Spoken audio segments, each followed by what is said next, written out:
Appreciative of her husband Scott and Sara's family being here.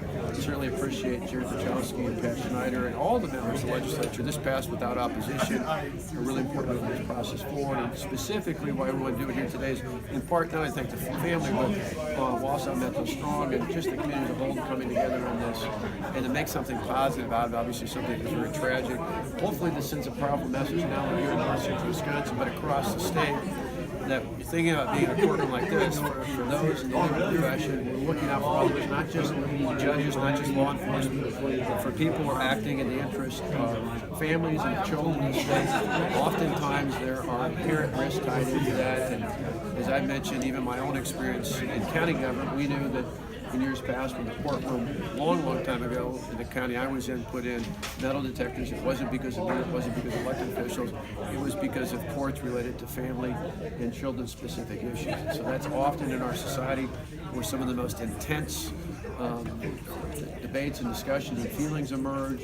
And that's why courtrooms have made security adjustments, but this is one more tool in particular to make sure that folks in the legal profession and the legal community, like Sara, who are working on issues to protect children and families, are protected themselves. What are your thoughts on Speaker Ryan's announcement today?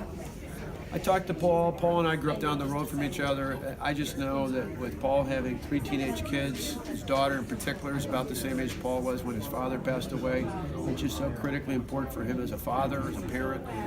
We related to that. My kids are a little bit older. He said I completely understood the feelings he had. As you all remember, at the time, I talked to him at length when they were trying to recruit him to be the speaker, and he said even with his efforts to get back home on the weekends, it was a marked difference from when he was just a member of Congress. And as someone, again, who lost his father about the same age as his kids are right now, he just thought it was critically important not to be a dad they saw on Sundays, but a dad that they saw frequently. He's been a good friend to me personally. He's been a good friend to the state of Wisconsin. He's going to be missed, but I can certainly honor and respect his decision. Governor, you warned of a blue wave sweeping Wisconsin and America after the state Supreme Court election. Is this part of that? Do you think the Speaker was worried that he might not be reelected or he might not be Speaker in the next term? No, this is something Paul's been thinking about for some time. And again, knowing him well, knowing that his daughter, again, like I said, is the same age that he was when Paul himself actually didn't just, dad didn't die. He found his dad after the heart attack he had when he was 16. That's remarkable for anyone to go through, and then to think about having kids about that same age. For years, even when he was the speaker initially under President Obama, he had mentioned to me how the biggest reason why he did not want to be speaker was because of the time it potentially could take away from his family. He was insistent when they asked him to do it that he would only do it if he came back home on the weekends. I think I've seen the last few years that time has encroached more and more, and I just think it's as simple as for him, he decided, with his kids going through driver's ed and other things, it just was really important for him to be here. There's a lot of other factors, a lot of other people are considering, and I think in Paul's case it's as simple as that. Based on that blue wave email, can you say yes or no? Are you scared of the Democrats' prospects?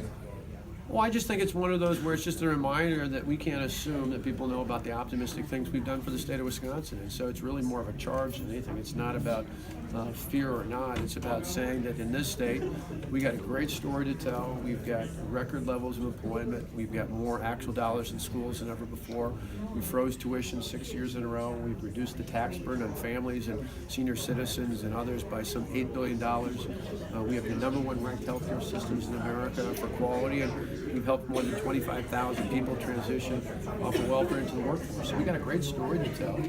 But I think the lesson learned not just a week ago, but repeatedly here and across the country is we can't assume that people know that. We got to get out and tell that. More importantly, I think going forward, one of the best things I think the takeaway that I've been telling folks in the last week is we got to lay out a clear plan of what we're for. I think people want to vote for something, not against something.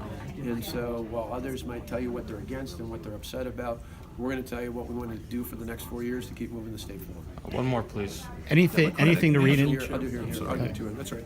Anything to read into the timing of Paul Ryan's announcement today?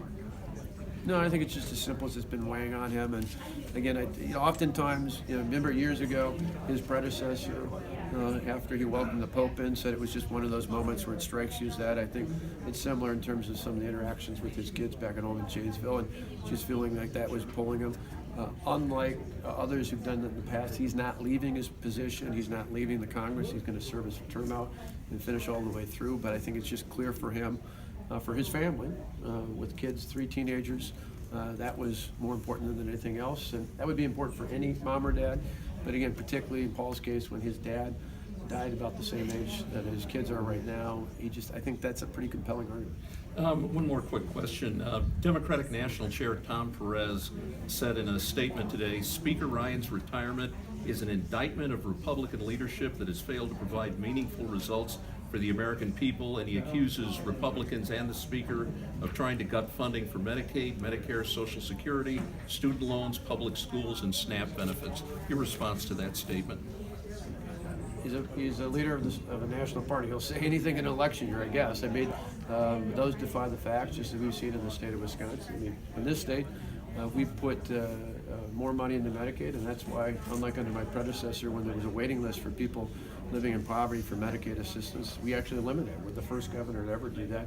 And so just you see from the leaders of political parties, many of them will say and do anything in an election year. In this case, we hope to get the facts out. And as I mentioned, in Paul's case, I think it's just as simple as a father looking at, as a parent looking at where his kids are at, realized this was a critical time for him. And to me, whether it's a Democrat or Republican, I certainly respect a parent who makes a decision for that reason. Any word on who will last run one, for that please. seats in your party?